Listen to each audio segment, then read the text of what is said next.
Hi, everybody. We're back, and today we're going to talk about the cosmic body. Last time we talked about specifically the endocrine system and the physical body and Clementine's model of how energy moves through our body, our physical body, and how we can manage some of that.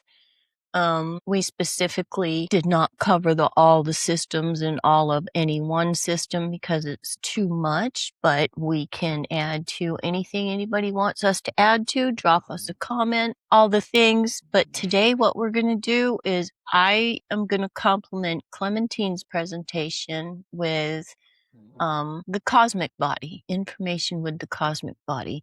And I too am going to limit what I'm covering to go with what Clementine covered, but it also turns out, and we didn't talk about this ahead of time, but it also turns out that what we decided to cover is exactly what's being highlighted in the sky at the moment with our current transits and eclipses and full moons and new moons and all the things that are happening in the sky. So, I have created a slide presentation. Clementine's going to help me with that. And no surprise, I suppose, if you're used to listening to us, that Clementine approaches the subject from the body out, and I approach the subject from the cosmos in. So this will be very complementary to what Clementine said. I'm going to touch a little bit on the astrology as well, but try to keep it really non-complicated.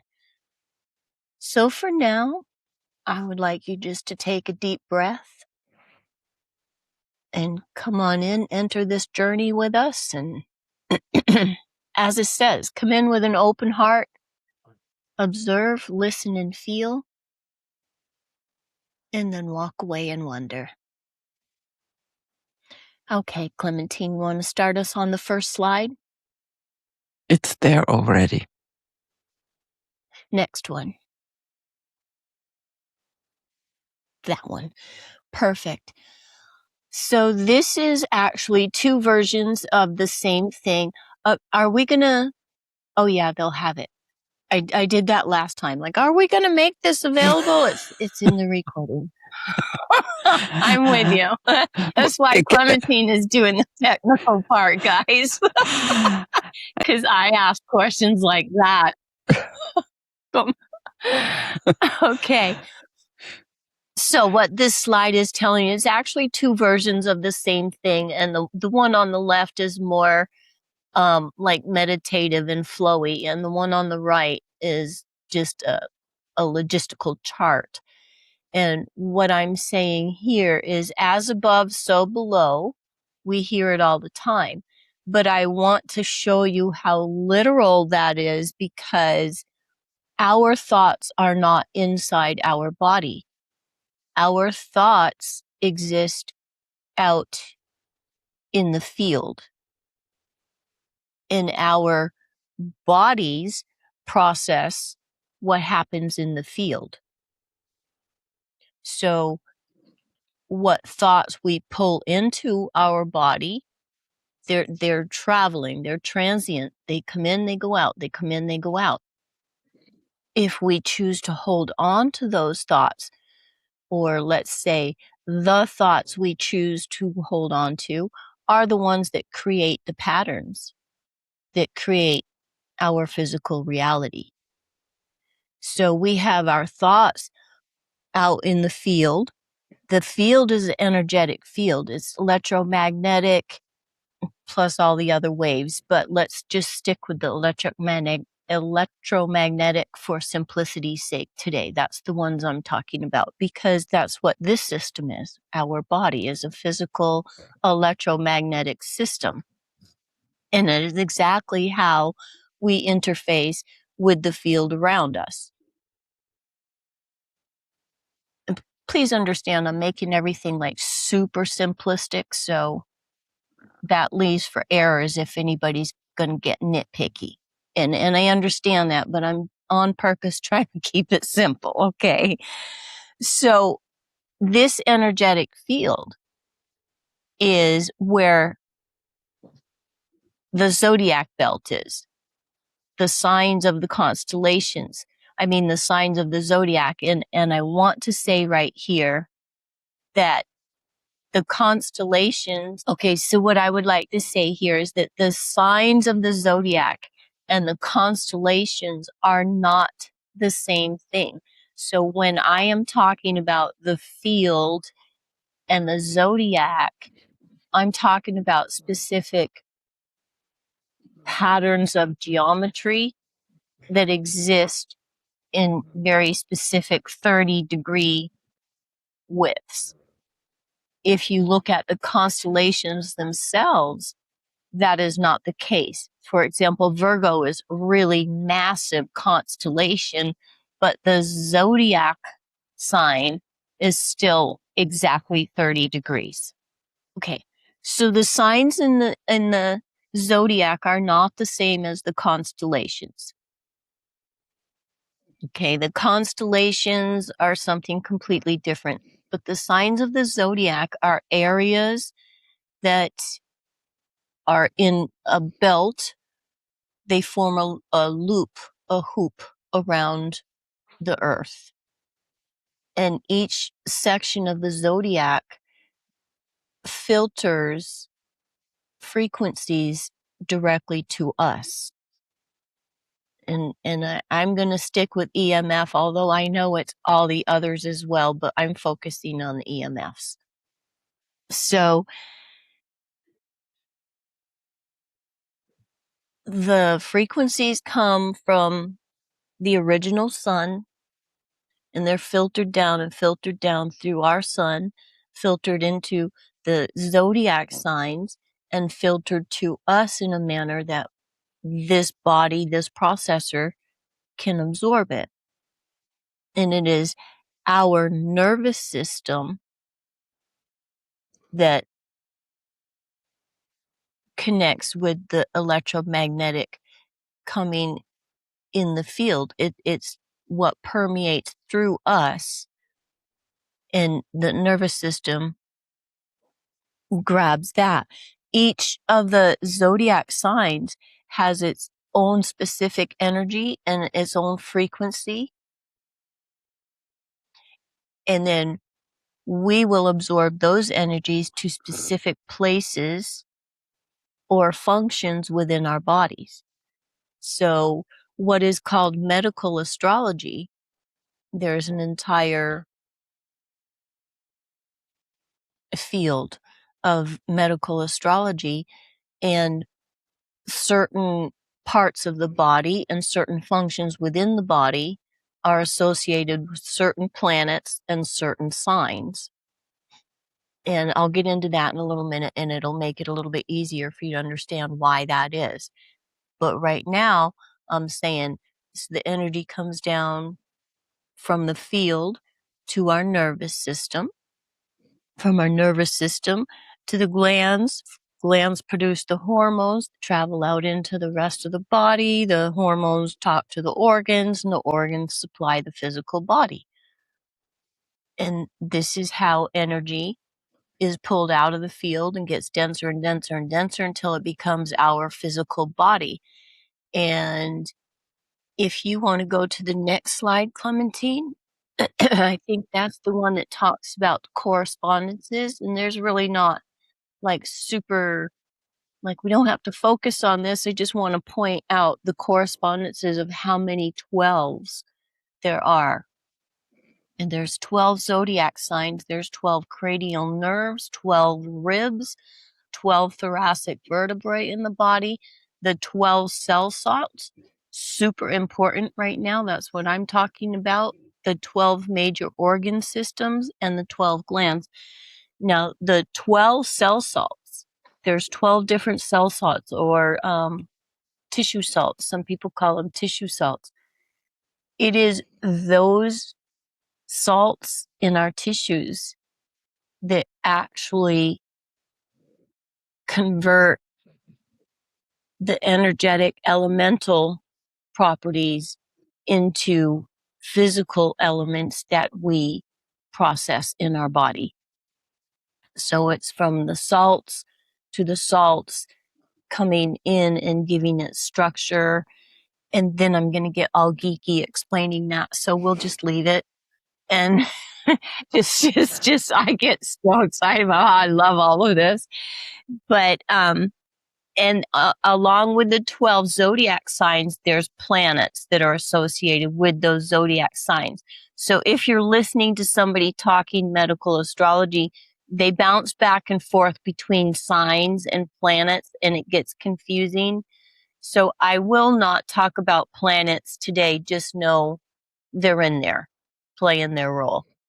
Okay, let's go to the next slide, Clementine.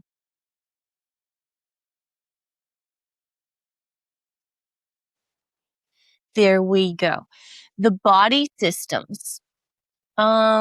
The body systems, my friends, the way that I have this one, I made this graphic is fire, earth, air, and water. I have the 12 major systems organized by the element that they serve. And the fire is Aries, Leo, Sagittarius. Those are our fire signs. And they govern muscular system, circulatory system, urinary system. Our earth signs, Taurus, Virgo, and Capricorn, is the endocrine system, the skeletal system, and the digestive system.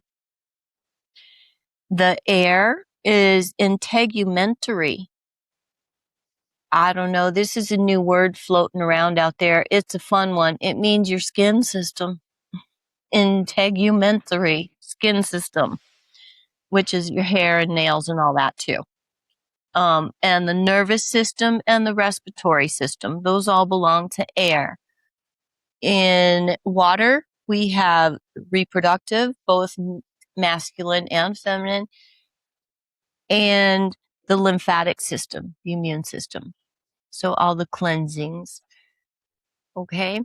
And then on the wheel next to it, I have that one kind of put out. What I was trying to do was to, if you can imagine this, because I could not get this AI to generate this image. So if you bear with me, my friends, on the left of that wheel, where on our clocks is 9 o'clock, on the left of that wheel, what's it say there? 7. So where it says 7 a.m., right there, that's the beginning of the wheel. That's the entrance. That's the front door. Okay. And that is considered the east. And typically in a just a regular chart that doesn't belong to anybody, Aries begins right there. So if you can picture a human figure wrapped around the circle with their head in Aries, and then the rest of the body just goes all the way around until the the feet comes back and touches the head. That shows you which signs rule which parts of the body, or I say govern because it's a better word for me. It governs how the energies move through and what's going to be happening. So for instance, if you are a sun in Aries, Aries rules the head. When you get stressed out, you probably get a lot of headaches. You're also probably prone to a lot of head injuries. If you are, and this is super simplistic again, but it's just for examples. If you are maybe sun in Libra, but you have other planets in your chart that don't make a very good aspect, that make a kind of a harsher aspect to your sun, then you could easily have kidney problems and things like that. So this is how we use the charts with medical astrology, how it can be used from everybody is, I think, well, let's go to the next slide, Clementine. Yes, and this shows the endocrine centers, and this one really corresponds well with the model that you gave us last time, Clementine, with your 3 circles, and you showed us the chakra system in the inner and the outer world. And I love that diagram, which is going to show up on the next slide.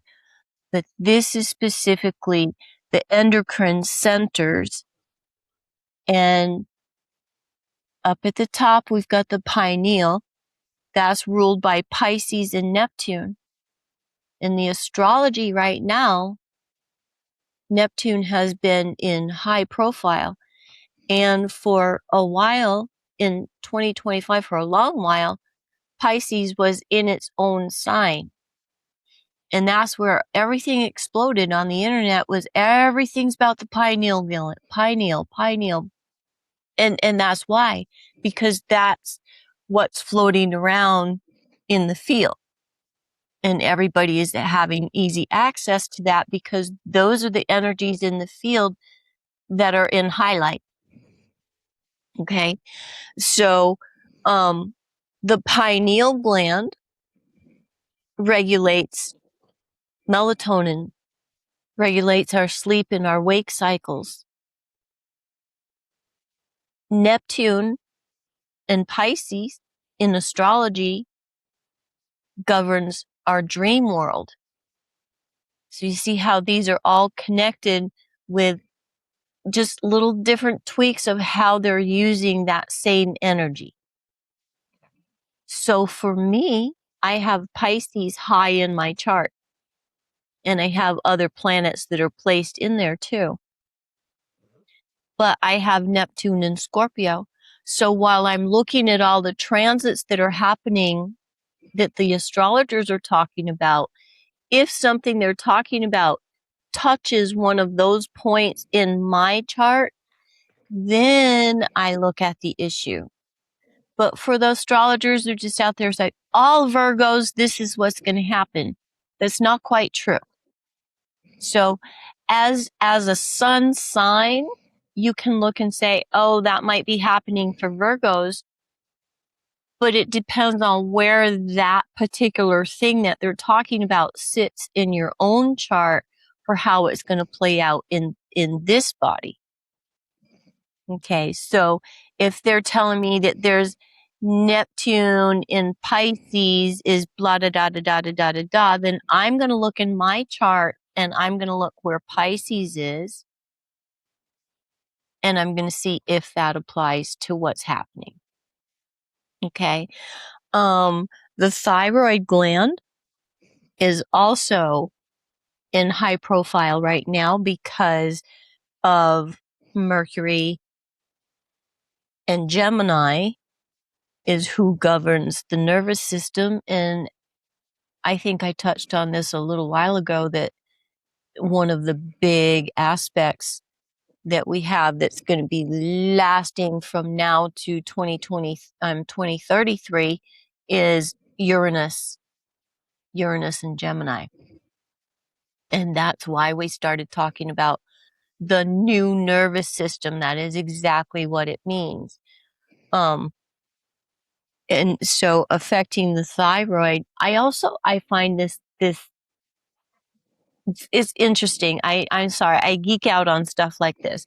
So the thyroid is shaped like a butterfly. And when you learn astrology and you're learning about Gemini, it's very common that they call it the social butterfly. And it rules the thymus. I mean, there's just so many loops. It gets so fun. So the thyroid will be high profile. So everybody, you want to be watching this all the way through 2033. Where does Gemini sit in your chart? That'll be what speaks to your nervous system, not necessarily the thyroid. Okay. Now, also what's interesting is the hypothalamus and the pituitary are both represented with the sun and the moon and Leo and Cancer. But the pituitary is the anterior of the pituitary is the sun, governed by the sun, but the posterior of the pituitary is governed by the moon. So we have very specific masculine and feminine principles there. And then in the hypothalamus and the thymus, those two principles are not separated out yet. So you have the united masculine and feminine, and you have, it kind of seems like separated, but they're not really separated. They're just taking more form. And Can I add very short about that? When you look at the kind of tissue, the hypothalamus is just nerve tissue, what also produces hormones. The pituitary gland is both, as two sides. One side is nerve tissue and the other side is gland tissue. But both sides, the nerve tissue and the gland tissue, both make hormones. Thank you. And so there's two very specific functions and how those two functions work together. So that's how I'm calling the masculine and feminine in union, and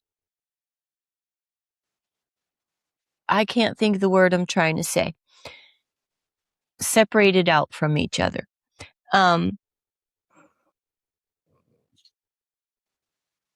When you look at the chart, the first thing that I do when I look at anybody's chart for any reason is I look to see what is the emphasis on masculine, what is the emphasis on feminine. The second thing I do is how balanced are the elements. And then I start looking at specifics. So for this to be up here, this all governs our systems in our body. And it's so clear how the masculine and the feminine, right? The nervous system and the glands, right? And one is active, one is receptive. So masculine and feminine working together. And then I could go down through all of these, but I just don't think it's going to do any good. But I would like to point out, yeah, can you go to the next slide, Clementine? Yeah, this puts it more, yeah. Okay, so this one is as above, so below, and we're watching the energy come all the way down from the cosmos into our bodies. And if you see that where Clementine has where she spoke of the diaphragms, where we open and close and we govern how much energy we allow in and out, is really in if I overlap that with my model, because I'm not sure that Clementine meant this in her model, but I'm taking hers and putting it in mine, where the systems change, becomes a bit more dense and a bit more dense and a bit more dense. So as you're coming from as above to below, where those diaphragms are that Clementine speaks of, governs, in my system, if you look at it closely, governs the system. the center of each system. And to my way of looking at that is when the energy gets a little bit denser and a little bit denser and a little bit denser. It's also that it changes elemental focus. So in my model, at the top, from the top to the throat is fire. And then the second center is air, and then water, and then earth as we come down. Okay. Now, this is not a typical placement of elements if you're working with your energy centers. Okay. So this is when we move the elements around while we're working with energy in the body, it makes a real big difference on how the energy runs through your body. So that changes according to what your purpose is. And you can change the positions of where the elements are. So this particular one, I have them in this order because it's describing the energy coming into physical form. Okay. And in the field is the least dense, and then it gets denser as it comes through the nervous system, which is the electrical impulses, and then goes through the endocrine, and then that would be in the water, and each element gets denser as we get towards the physical functioning of the body. So let's go to the next one, Clementine. Yes, it's exactly where I wanted to get to.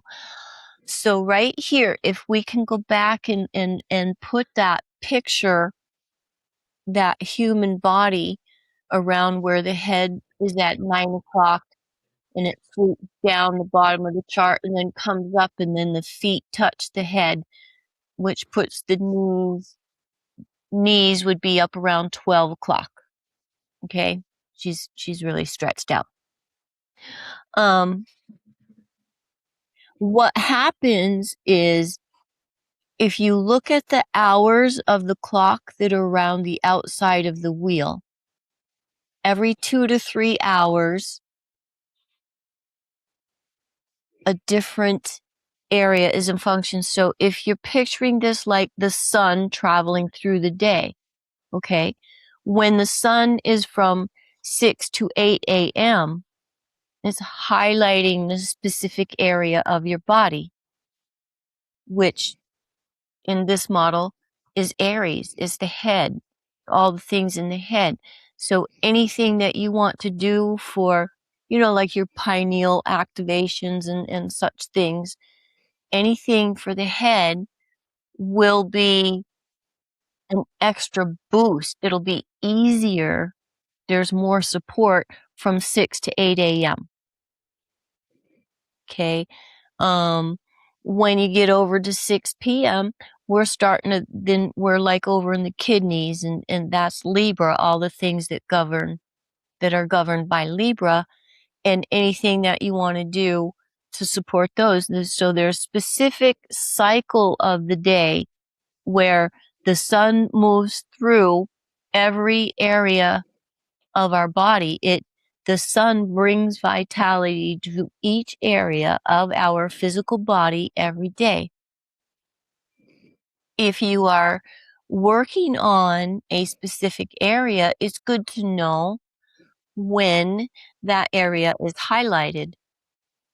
And then you can have extra boost to whatever practice it is that you're doing.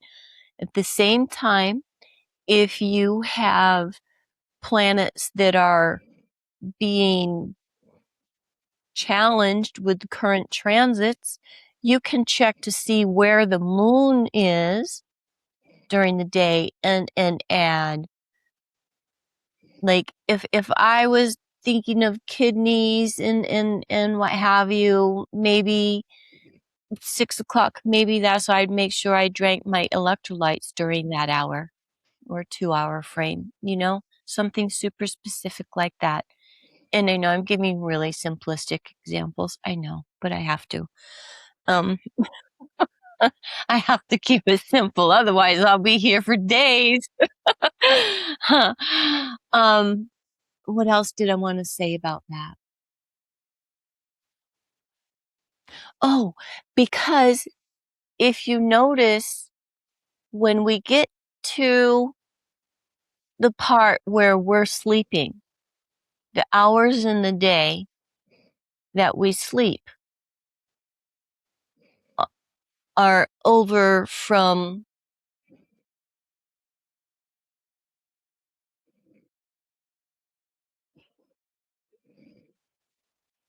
you can't, it's hard to say on here. So the hours that we sleep during the day correspond to the bottom of the body. So from the thighs down, there are no major organs, there are no major glands in operation. So from Sagittarius, which rules the thighs, to Capricorn, which rules the knees, to Aquarius, which rules the ankles, to Pisces, which rules the feet. Those are the hours that we sleep, and the glands and the organs are not being activated. You know what I'm saying? They are not, they're in rest phase. And the sun is traveling through the areas of the body where the glands and organs are not being highlighted. That's their period of time for assimilation and integration. And so without getting anything any more complicated than that,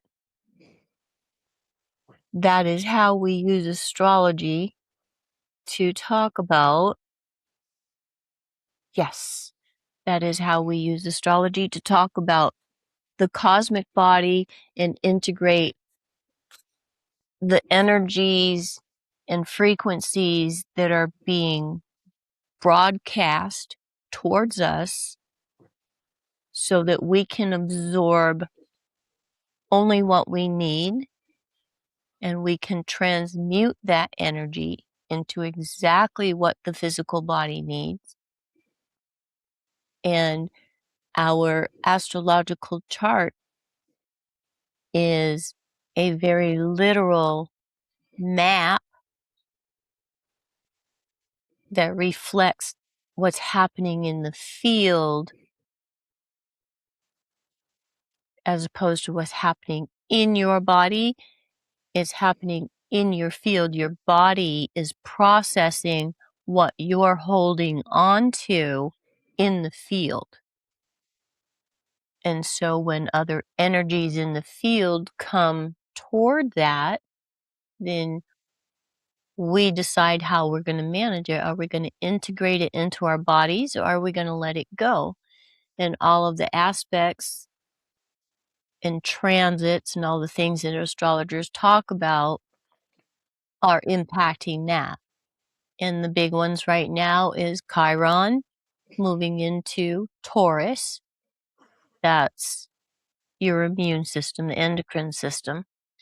And Uranus in Gemini, and Uranus being the great awakener and the revolutionary, is all about something brand new, and it's very, very electrified. So it's quite literal that we are putting in place brand new nervous systems in our physical bodies. And I know a few podcasts ago we did a visualization for that, and it was really fun. But just know that it's just not a one and done. It's going for a while. Both of those two aspects is why I keep talking about them. And so this is prime time to, find out what your chart is and look to see where these energies are impacting you. And in your chart is always the tools that you need are always right there in your chart. Any challenge that shows up in your chart, the solution is already there. You just look to the planet that comes before anyway. The solution is there. So I gotta cut myself off. I'll just go forever. And so I hope that helps a little bit. And if anybody really wants a copy of any of those without having to take it out of the slideshow, you just give us a shout and we can send some of those out to you. We'll make them available. Clementine, do you have anything to add? Because I kind of stomped on your model there. I kind of threw it into mine without asking you if that fit for you, but it worked well for me. Did you want to add anything? Did I disrupt your model? Yes, I spent hours on make it that beautiful, and and now you're using it for yourself. There are parts that are very far away of your model of the way I see it, but that's the beauty of being an own person. And you with your head in the ocean and I'm more on the earth. It's nice to hear such a different way to look at it, and I can just learn from it. I can just integrate also another way of looking at it. So I like that very much. And I haven't. Or what I like about the way that you talk about things, like when you were talking last time, you were saying you were specifically, I remember you addressing like adding heat and this kind of thing. And that's wonderful.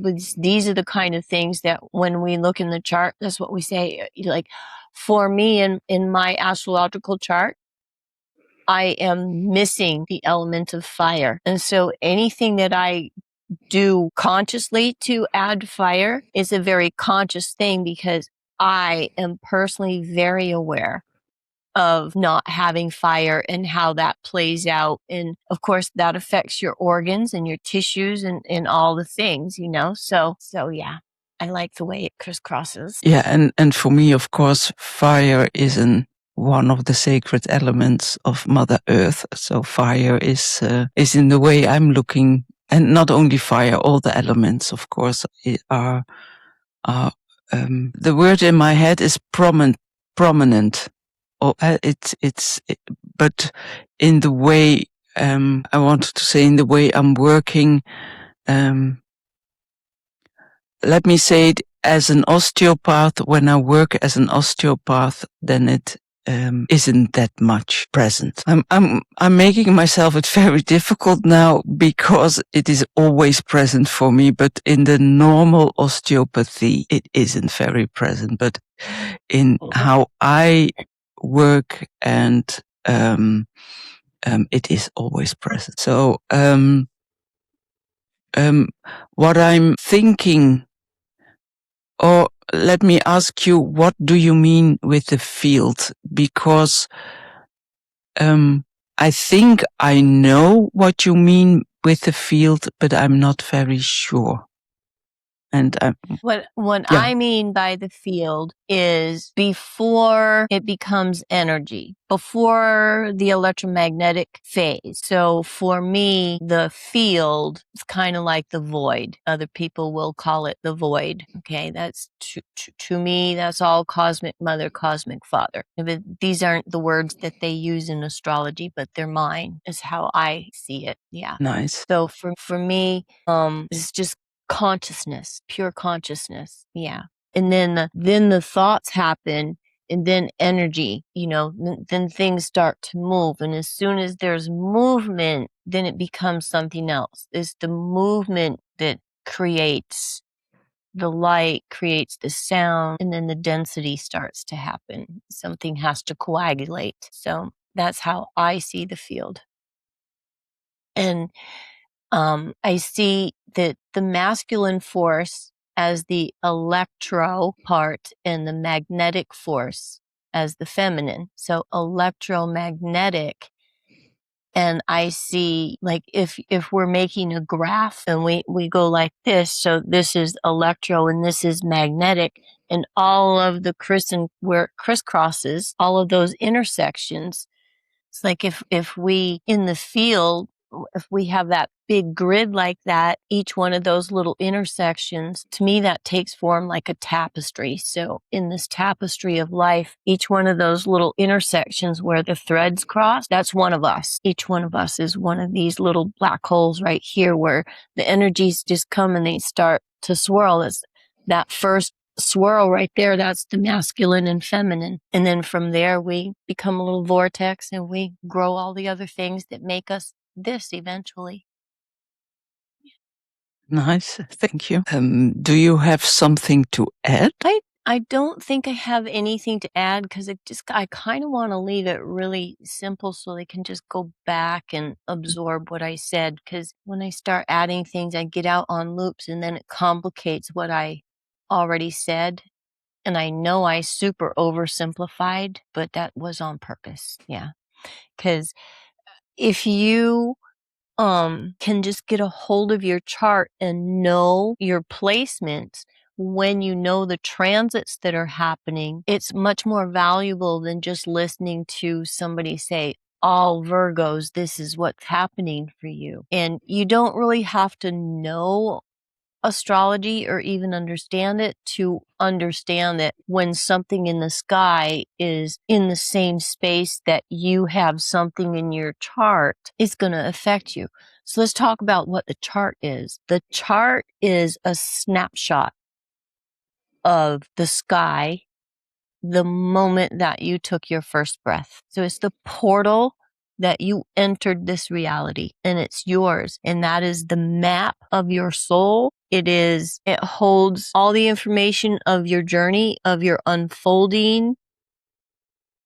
It shows your challenges. It shows the solutions, the tools that you have to build on.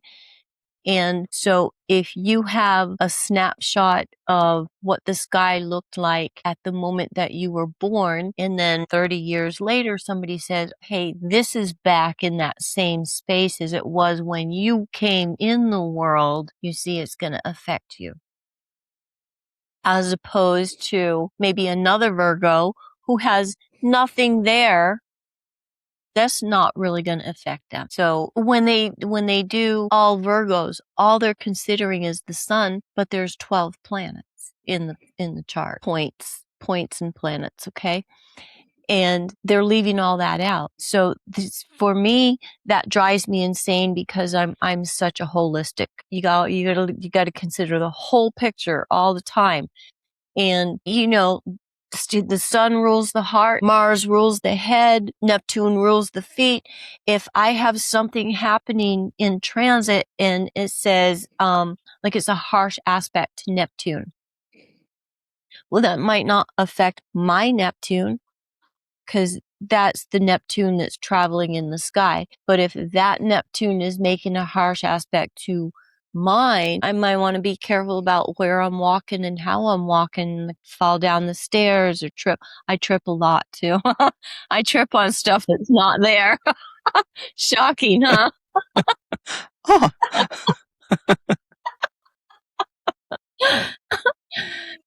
But so if somebody's going to go, oh, Aries, this is happening. The planet that rules Aries is Mars. That's not necessarily going to affect every Aries. So how it affects you is, where is Aries in your chart? Like Aries in my chart, where is Aries in my chart, is in the 11th house. So that's not governing my head. So where somebody would be giving me all this advice about, oh, this transit's coming up and it means you got to be careful. You're going to hurt your head. Be super careful about all of that. But for me, that particular transit would be corresponding to my 11th house, which is more about my reputation and my organizations that I belong to with my community. So I would have to be more concerned with having arguments or aggressive interactions with my community more than getting a head injury, you see? So I would really love if people would at least know your sun, your moon, and your rising sign. It would help. And then, of course, you get into the 6th house, which governs your physical body, and the 1st house, which governs your physical body. And when you take all of those things into consideration at the same time, then you start getting a more accurate picture of any kind of actual medical, biological issues that would happen. So I think other than that, that's all I would want to say, because everything else I think will kind of leave it a little bit generic. So when you have questions, when you have a comment, you know where to put it underneath this video. As Robin said, when you want some of the pictures that she made herself, shout out to Robin's creativity.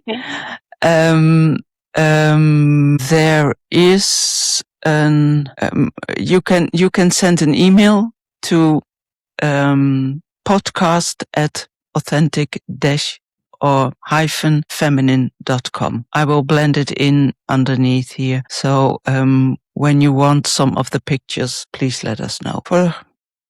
We will see you in the next video next week. Have a nice week. Bye bye. And thank you very much, Robin.